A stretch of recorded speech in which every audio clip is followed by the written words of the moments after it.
Well, good morning from Pop's Wood Art. My name is Pop, and today I'm in the shop, and I'm going to talk to you about turning spinning tops. This will be part one, and I'll go through the process that I use to get a spinning top ready to turn. Part two, I'll actually put it on the lathe and do some turning for you. So the way I begin, when I begin making tops, I take either a square piece, which this piece it happens to be a 3-inch piece of cherry, and this piece is still wet because it has a wax on the end of it from where I bought it. But I take something square about 3 inches and I round it up, and even when I do my turning, I'll not do any rounding because everybody knows how to round. And oftentimes I take a regular piece of wood,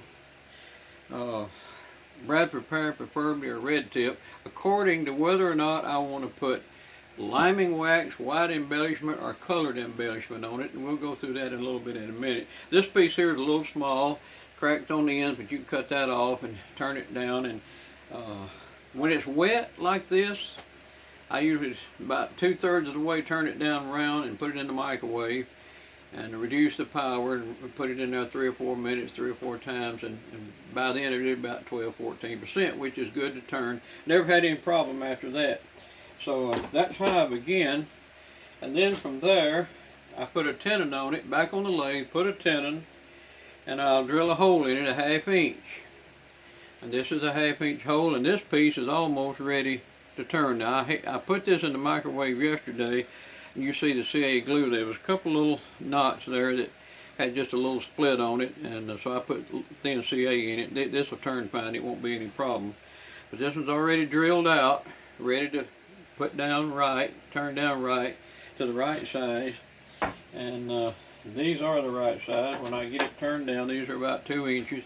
They're 3/4 of an inch thick. That's the way I make all of them, and I just cut them off in slices. 3/4 of an inch slice.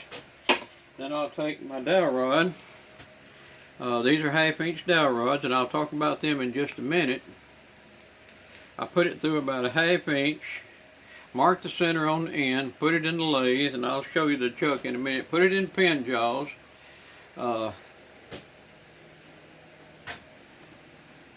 Like this. And I use pin jaws because if you can look in here, I can have a lot of support in the back of this top. Because I'm going to start off with the tailstock up here for support. And I recommend, whatever you do, as long as you're doing spindle work, and I do a lot of spindle work, as long as you can do spindle work, you need to keep your tailstock up as long as you can. There comes a time, most cases, where you got to take it off. In this case, is the same thing. So this is what it looks like when I start. And I'll turn this piece down to 2 inches. In doing that, I'll use my roughing gouge, and then I'll take my calipers, and they're set at 2 inches. And I'll measure that, and if it's 2 1/8, it's okay. If it's 1 7/8, it's okay. I've even used 1/2 inch pieces for these tops, but it's okay if it's not a full 3/4 of an inch. But that's what I usually make them, 3/4. That's the size that I like. And now how I put them together, as I showed you that one a while ago, I take yellow glue, and I use, by the way, I use Titebond. I've always used Titebond as long as I can remember. There are other brands of white glue out there, Elmer's, and Gorilla has a yellow glue, but I just use Titebond. As long as it works, I'm not going to change it. Get the inside covered good, the outside covered good.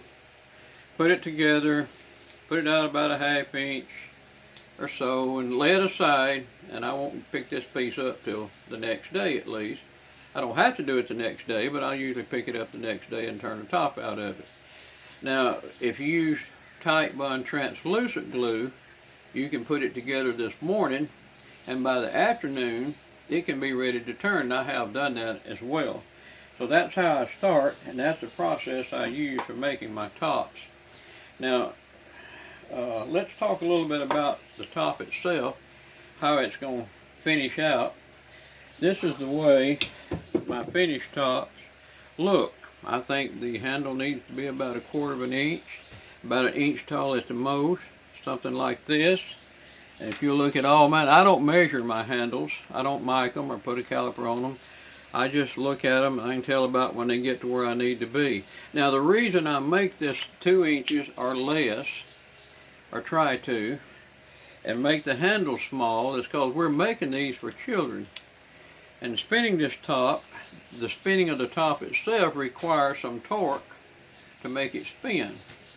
So you might want to make 3-inch tops or 4-inch tops, but will a child be able to turn it? That's the next question. So by the way, this is what the spinner part looks like when it comes through. You can see here some of those are colored, some of those are not. This is the 1/2-inch dowel that sticks through them. You can see that on every one of them. And to harden that dowel just a little bit, by the way, I put a little touch of CA glue on it, which I'll show you that tomorrow or next day whenever I do the second part of this video. If I have time in 10 minutes, and these have to be 10-minute videos to do that.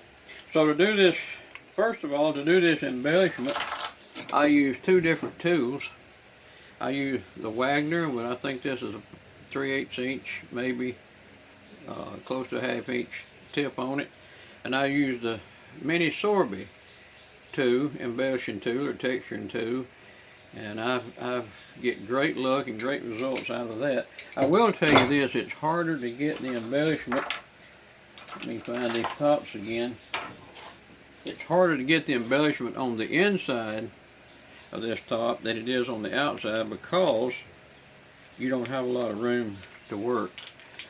Here's one that I did out of a material I don't like at all, and that's Purple Hard, and this embellishment has liming wax in it. And I think I showed you, yeah, the liming wax.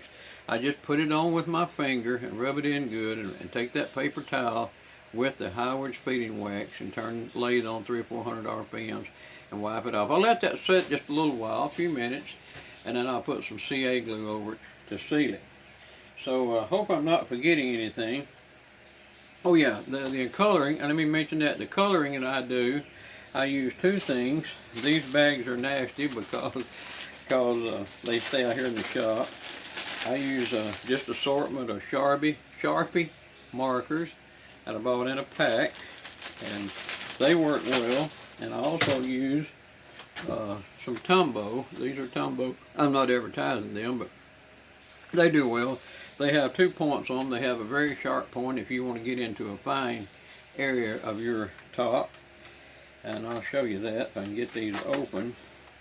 But I don't like these any better than the Sharpies, except for that fine point right there if you need to get inside just where you're putting a line and do the lines and the dividing lines in your top. So that's what I use the color with, and then the liming wax. And when I get through with that, I always I either spray it with lacquer on my lathe or put CA glue, and preferably I like CA over the lacquer. I just put something over the bed, and I don't have to cover the ends of the headstock up or anything like that. So I like to put CA on them, and I like to put 2 or 3 coats.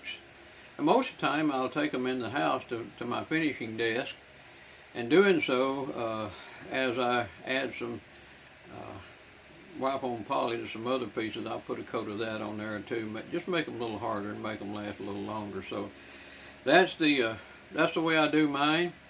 Others do them different way. You may want to do a different way. When most everything I do, I find my own niche and figure out how I want to do it myself.